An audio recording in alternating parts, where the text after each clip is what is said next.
Entrevista verdadera, estamos iniciando el programa aquí en la red. Ayer partíamos con este tema, haciendo una pequeña introducción porque se había conocido en la tarde este requerimiento de la Fiscalía Nacional Económica a propósito de una colusión que pudo durar 10 años entre dos empresas grandes. De hecho, las dos empresas copaban el 90% del mercado en lo que se llama hoy día el cartel del confort, si quieren, el cartel del papel higiénico, la colusión del tichú. Los nombres son diversos. Ha habido varias reacciones hoy día de autoridades, de gremios empresariales, pero muchas de ustedes también a través de las redes sociales. Queremos conocer algo más y es por eso que estamos en el estudio hoy día con Javier Veloso. Él es del estudio Aninacho en qué compañía, es profesor, es académico además sobre libre competencia y fue parte del Tribunal de la Libre Competencia. Javier, muchas gracias por acompañarnos hoy día en Entrevista Verdadera. Encantado, Beatriz. Javier, el fiscal nacional económico, que es el que presenta el requerimiento, dijo que esta colusión es una colusión 3.0, porque era más sutil, era de repente más compleja, se había organizado de una manera como de avanzada. ¿Usted coincide en eso? Bueno, tal y como está descrita en la presentación de la FNE, es una colusión bastante de manual, tal y como está ahí relatada. A lo que se refiere, supongo yo, el fiscal Irarrázaval, es que tomaron hartos resguardos y protecciones para ocultar el acuerdo y en ese sentido uno nota que hay una mayor sofisticación en la forma en que en este caso las empresas actuaron con ese fin. Yo creo que a eso se refería.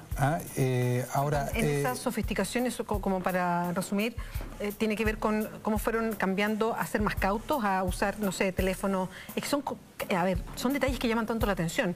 Teléfonos desechables, ponerle un rótulo distinto como partes de matrimonio a ciertas reuniones, tirar computadores al canal San Carlos. ¿Estamos hablando de eso?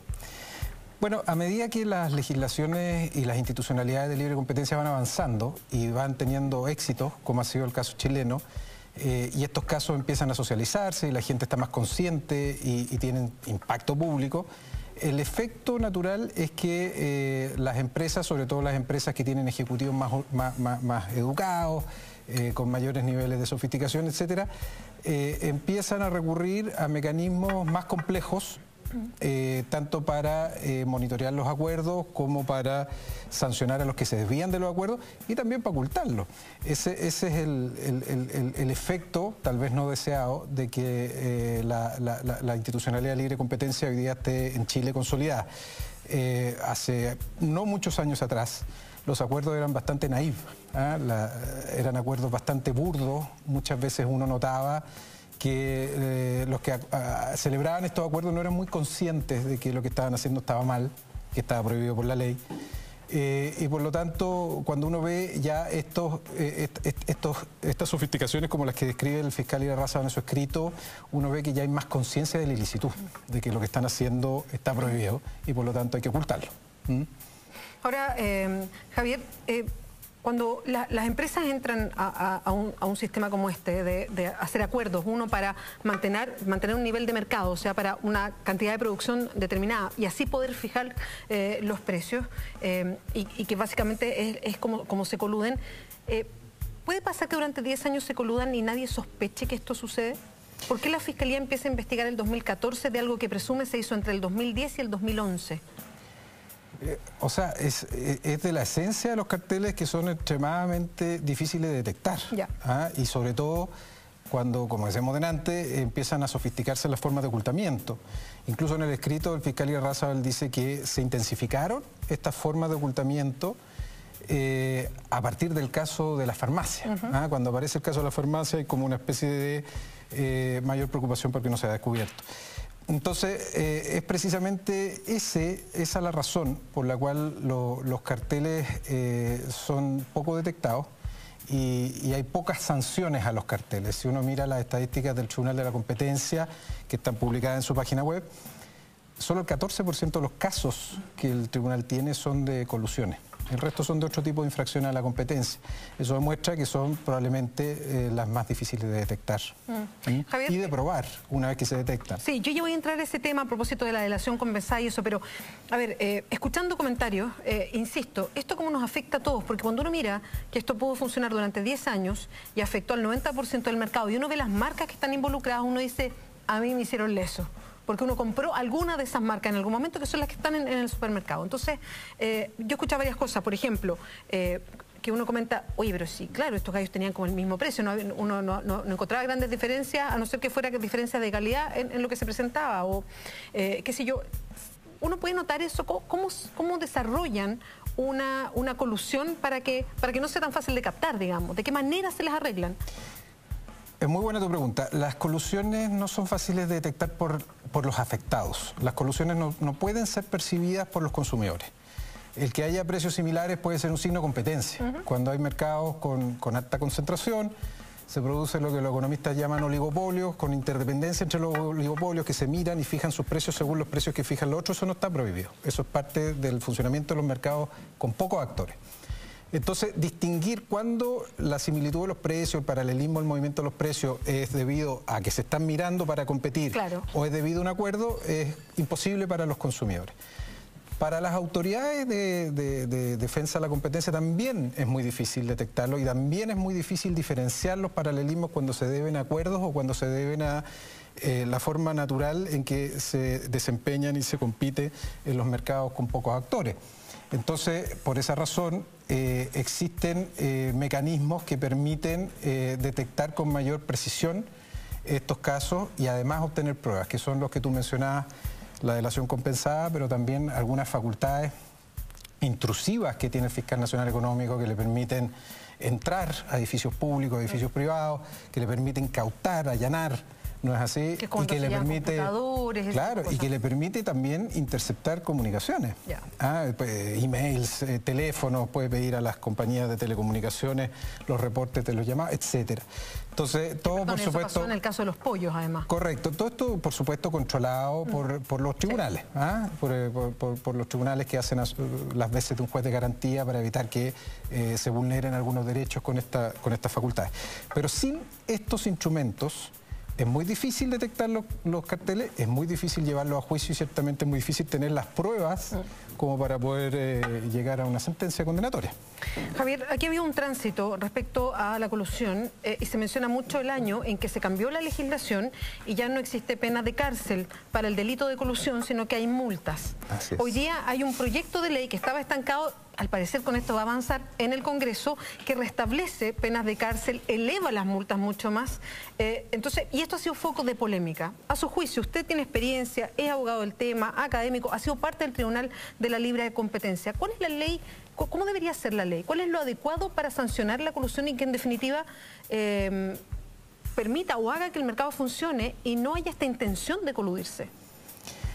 A ver, lo más importante, evitar las colusiones es imposible. Las colusiones, los acuerdos entre competidores existen desde que existen los mercados y van a seguir existiendo siempre, aquí y en el resto de los países del mundo. Entonces, la clave es cómo uno los disuade, cómo los detecta una vez que se producen, si es que no logra disuadirlo, y cómo los sanciona. Para disuadir y para detectar son estas facultades intrusivas que también funcionan como desestabilizadores, porque cuando existe la posibilidad de que un cartelizado o un coludido traicione a sus compañeros de cartel, ese germen de traición que introduce la delación compensada hace que los carteles sean más inestables. Claro, que siempre está el temor de que el otro me va a ir a acusar. Y esa inestabilidad también a veces actúa como disuasión, es decir, yo prefiero no entrar a un cartel si sé que hay un germen de traición. Claro, ¿no es voy a enfermar de los nervios, por decirlo así. Entonces, todas esas cosas son importantes. Ahora, una vez que se producen, que son detectados, las sanciones también son importantes. Y la sanción claramente tiene que ser mayor que el beneficio que se obtiene con los carteles. Eso es lo clave, ¿no es cierto? Hoy día no pasa eso. Hoy día puede no pasar eso, depende del tamaño de las empresas. Hoy día hay un techo, hay una multa máxima que anda por ahí por los 25 millones de dólares, 30 millones de dólares, dependiendo del valor de la unidad tributaria.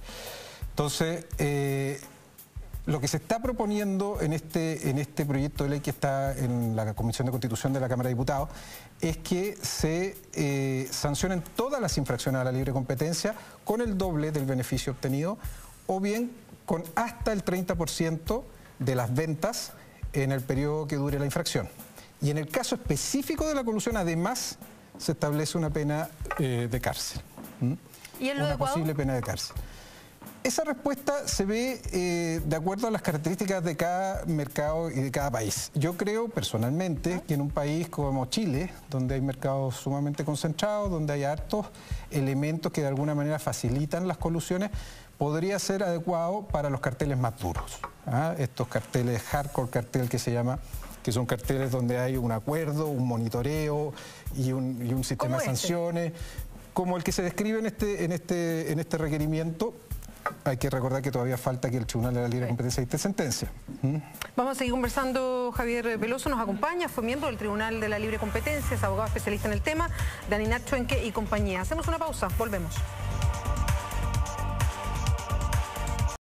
Solución en el papel higiénico, en confort, le dicen el cartel de confort también, usando el hashtag. Estamos con Javier Veloso, que fue miembro del Tribunal de la Libre Competencia, es un experto en este tema, es académico además.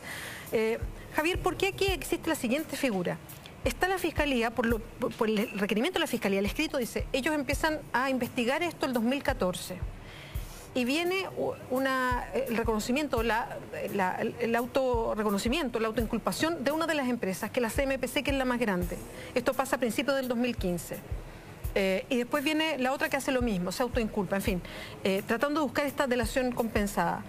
Pero, ¿por qué se le puede anular la multa a una empresa como CMPC cuando ya la Fiscalía, no es que lo haga antes que la Fiscalía investigue, no es que diga, ¿sabe qué? Yo estoy cometiendo este delito, me autoinculpo. No, lo hacen después que la Fiscalía empiece a investigar. ¿Por qué la multa tiene que tomarse esto como delación compensada y no aplicarle la multa? Es súper buena tu pregunta. Cada vez que se establecen estos sistemas se discuten esos puntos. Se dice, a ver, la delación compensada debe operar antes de que empiece la investigación o puede operar también cuando empieza la investigación. Y ahí hay opiniones diversas porque generan incentivos un poco ambiguos. Por una parte, si tú permites la delación compensada cuando la investigación ya está andando, podría hacer que disuada menos el sistema de sanciones de libre competencia. Porque si tú sabes, exacto, yo me cartelizo, pero si veo que me están empezando a investigar, bueno, en ese caso entonces oye, me denuncio y por lo tanto se rebaja el costo, ¿no es cierto?, de coludirse. Esa es la opinión de algunos. Otros dicen, no, mira, mejor que se haga así, porque de esa manera, cuando se empiece a investigar, va a haber una carrera olímpica, ¿no es cierto?, por ser el primero que se delata, entregándome todas las pruebas que yo necesito para llevar a juicio con éxito el cartel.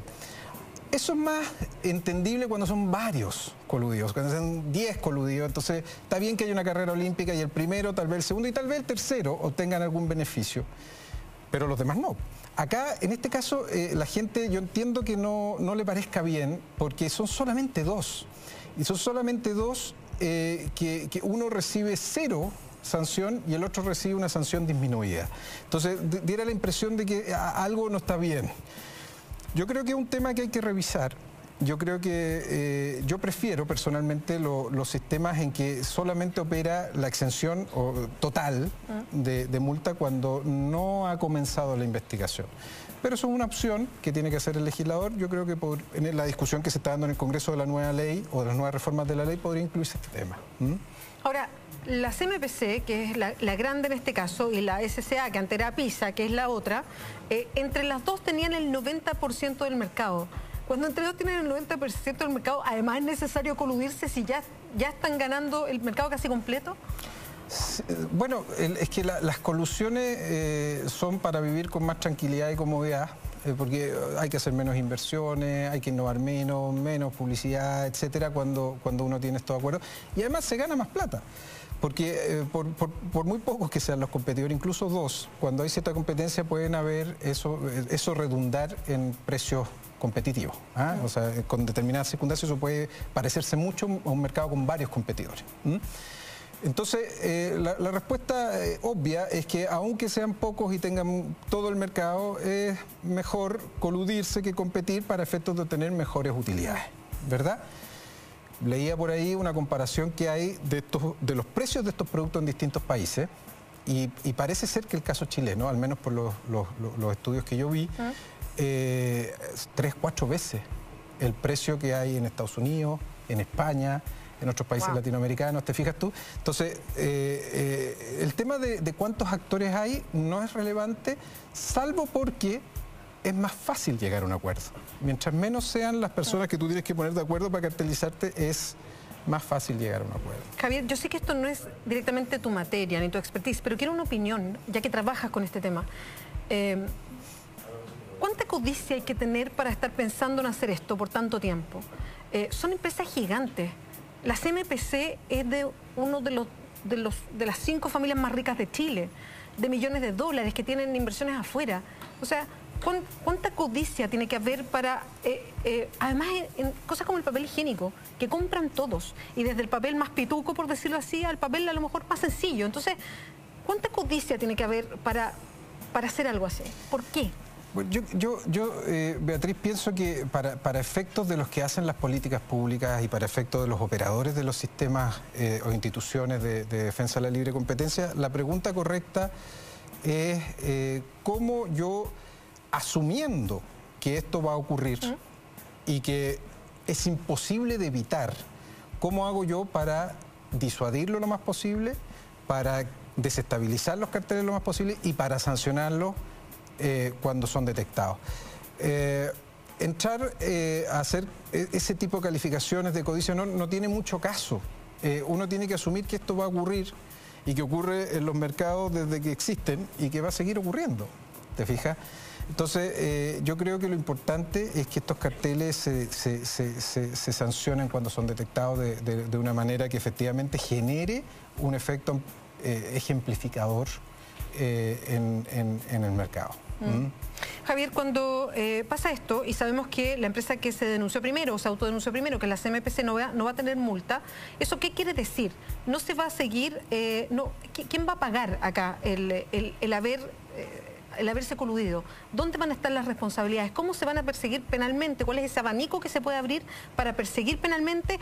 Y si la multa no se le aplica, si el Tribunal de la Libre Competencia dice, sabe que todo lo que usted me presenta, fiscal, tiene razón y esta gente se coludió, fue tal cual, y no se le aplica la multa, bueno, ¿qué se le aplica entonces?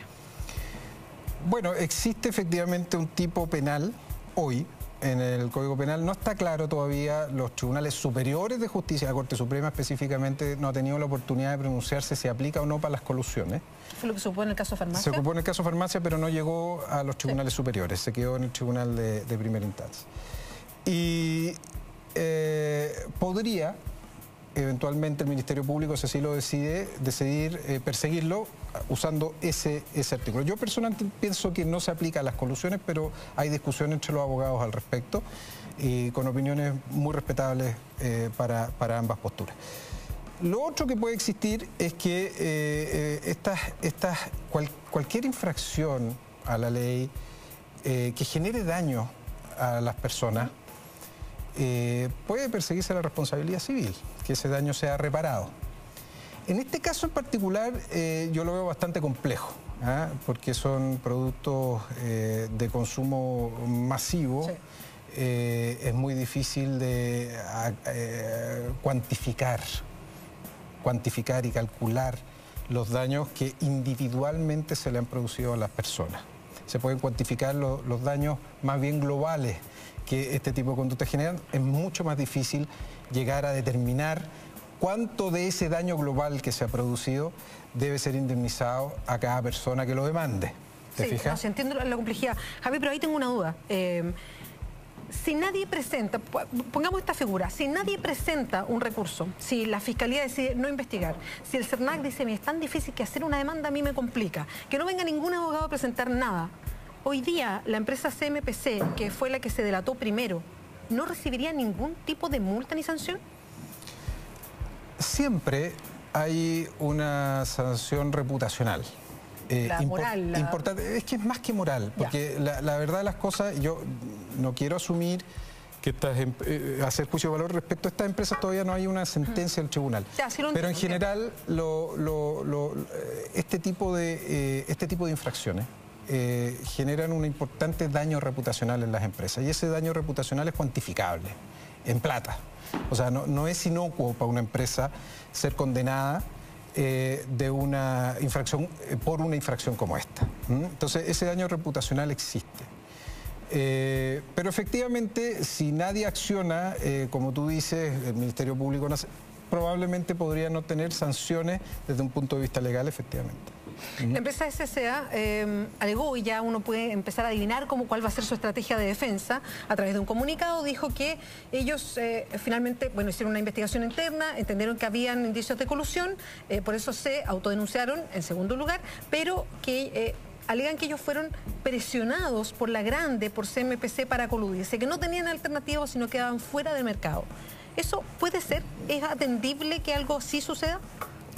En términos generales, hay efectivamente una sola circunstancia en la que el Tribunal de la Competencia puede decir, mire, por mucho que se hayan acogido al programa de delación compensada y el fiscal haya pedido que no se multe o que se multe con una suma disminuida, yo no voy a tomar en cuenta esto, voy a aplicar las multas que yo considere que corresponden. Y ese caso es el caso en el que aquel beneficiado por el sistema de delación compensada haya sido el que organizó el cartel y además coaccionó a los demás miembros del cartel para ingresar a él. Ese es el único caso en el que se cae, por decirlo así, los beneficios y el tribunal puede aplicar multa. Yo no sé si lo van a ocupar como defensa, no tengo idea en este caso en particular, pero efectivamente la ley prevé ese caso. Ahora, ¿qué responsabilidades tienen los directorios de las empresas? En el caso de CMPC apareció un comunicado diciendo que habían tomado varias medidas, se habían sacado a ciertos gerentes y se ponía la responsabilidad más bien ahí, en los gerentes, en los que operaban la empresa, más que en el directorio, mucho más que en el dueño, digamos, que es la figura de Leodoro Mate. ¿Es atendible que en una acusación donde se señala que hay una colusión de 10 años no se entere nadie más y todo esto quede a nivel gerencial? Todo esto es casuístico, todo puede ocurrir. Existen efectivamente colusiones en las que son los mandos medios, sin el conocimiento de la dirección superior de las empresas, las que incurren en determinados acuerdos en determinados niveles. Perdón, ¿y ese motivo personal, porque si no es el dueño, el gerente, es para tener bonos más grandes porque las ventas fueron mejores? Por ejemplo, porque existe un sistema remuneracional o de incentivos en esa empresa que genera esas posibilidades. Ahora bien, desde el punto de vista de las empresas que se acogen al beneficio de delación compensada, lo que ocurre es que los directivos y los ejecutivos y los que pudieran haber personalmente participado también son beneficiados por el programa de delación compensada. ¿Te fijas? Entonces, efectivamente podría ocurrir que desde el punto de vista de la libre competencia, al ser beneficiados también por este sistema, también queden sin sanciones. Ahora, desde el punto de vista de la responsabilidad de los directores, en tanto directores de sociedades, por ejemplo, que están abiertas en la bolsa, ahí existen otras leyes que pueden entrar a operar para exigir esa responsabilidad de los directores. Y cuando la Fiscalía acusa y presenta este requerimiento, y estoy pensando en la defensa que hace Gabriel Ruiz Tagle, que era dueño de Pisa, pero él se fue desprendiendo de esa empresa, que después cambió de nombre, la fue vendiendo, en fin. Y la defensa parte de su defensa es que no tuvo idea, que su reunión original fue por otra cosa, pero además agrega que no hay ninguna acción en contra mía personalmente. Entonces, yo aquí no estoy responsabilizado por la Fiscalía. ¿Se espera que la Fiscalía ponga nombre y apellido a la hora de los requerimientos?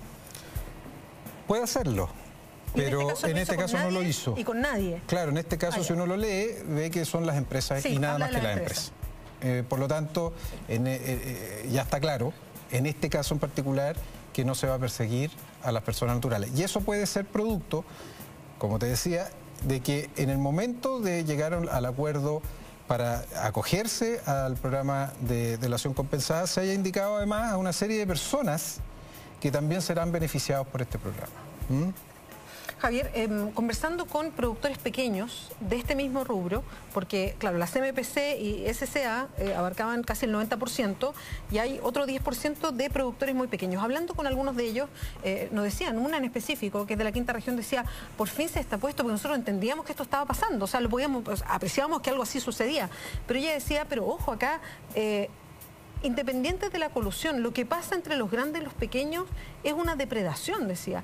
Y señalaba que los grandes espantan a los pequeños, se ganan a los supermercados y los obligan a no hacerle ni un espacio a los pequeños. Todo el sistema público, ya entramos a otro tema, termina haciendo negocios con los grandes y esto va asfixiando cada vez más a los pequeños, que podrían ser alternativa en este caso. O sea, más allá del monopolio o la colusión, existe hoy día una competencia que es insostenible para los pequeños en Chile. ¿Esto tiene que ver con un mercado de cómo se armó en Chile, de cómo es? Ahí pueden haber una serie de, así tal como lo describes tú, y hablando hipotéticamente, una serie de infracciones a la competencia. O sea, pueden haber una serie de abusos que son otro tipo de abusos distintos de la colusión, pero también puede haber un tipo de colusión. A veces cuando las empresas se ponen de acuerdo para fregarse a los competidores más chicos, eso también es un tipo de colusión. ¿Te fijas? Entonces, habría que estudiar el caso con todos los antecedentes que corresponde, pero podrían perfectamente concurrir en este mercado distintos tipos de abusos. Esa práctica de algunas empresas de cerrar los mercados de distribución o los canales de distribución a través de acuerdos con esos canales es bastante común. En algunos casos constituyen infracciones, dependiendo de las características del caso concreto, y que pueden ser sancionadas en sede de competencia. Cuando nos enteramos de lo que pasó ahora con el papel higiénico, que uno le pone rótulo, el caso pollo, el caso farmacia, en este caso el caso del papel confort, en fin, uno dice, otro más.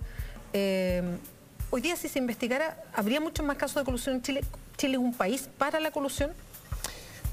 En muchos mercados en Chile existen características que hacen más, que se constituyen verdaderos caldos de cultivo que favorezcan las colusiones. ¿Cuáles son esos mercados? ¿Por qué? En términos generales, los mercados donde hay pocos actores, donde hay muy poca posibilidad de entrar, son mercados donde son difíciles de desafiar, que no enfrentan competencia internacional, por ejemplo. Donde los participantes tienen costos similares, donde los productos que se transan son homogéneos, no muy diferenciados en calidad, etc.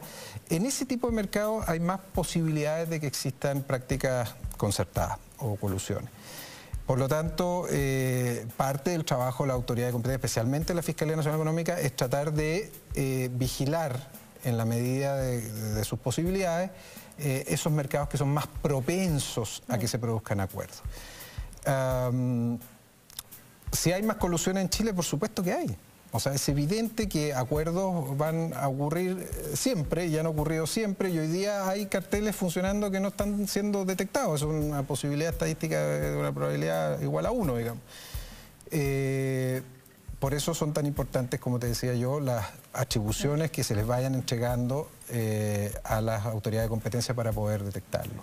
Hay otro caso que está en investigación y una investigación larga porque ellos no se autodenunciaron, ellos niegan la acusación que el cartel de los pollos o la acusación de colusión a las empresas de pollo.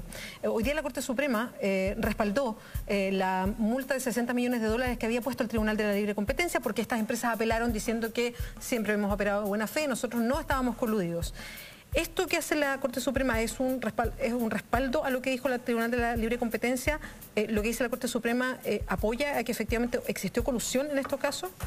Sí, lo que hizo la Corte Suprema en la sentencia que se dio a conocer hoy día es rechazar las apelaciones de estas empresas y por lo tanto confirmar en todas sus partes el fallo del Tribunal de la Competencia. O sea, ese caso se agrega... Con un amplio razonamiento, no fue simplemente una declaración de que lo confirma, sino que hizo un amplio razonamiento analizando todos los antecedentes del caso y encontró que el análisis que había hecho en su sentencia del Tribunal de la Competencia era correcto. Y ya para cerrar, Javier, con los pollos, que también se presume que fueron muchos años de también la producción medida y fijar los precios, ¿también será muy difícil resarcir a todas las personas que cayeron en la colusión? O sea, que fuimos víctimas, de alguna manera, de la colusión. Todo es posible.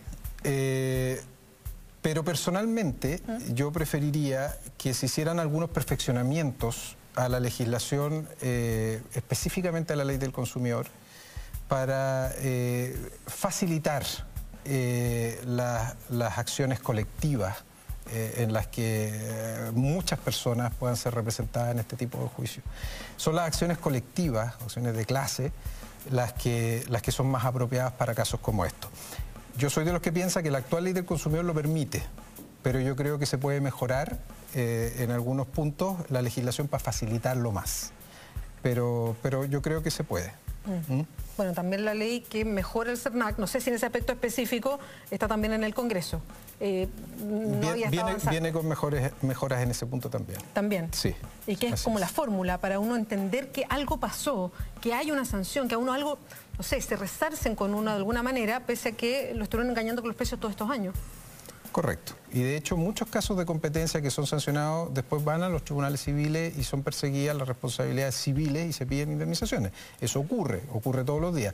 Son estos casos más masivos los que presentan ciertos desafíos especiales, porque ya no son los competidores afectados, que son unos pocos, no son unos pocos afectados, sino que son muchísimos, los que requieren de ciertas facilidades, sobre todo con el tema de las acciones de clase, que se pueden perfeccionar.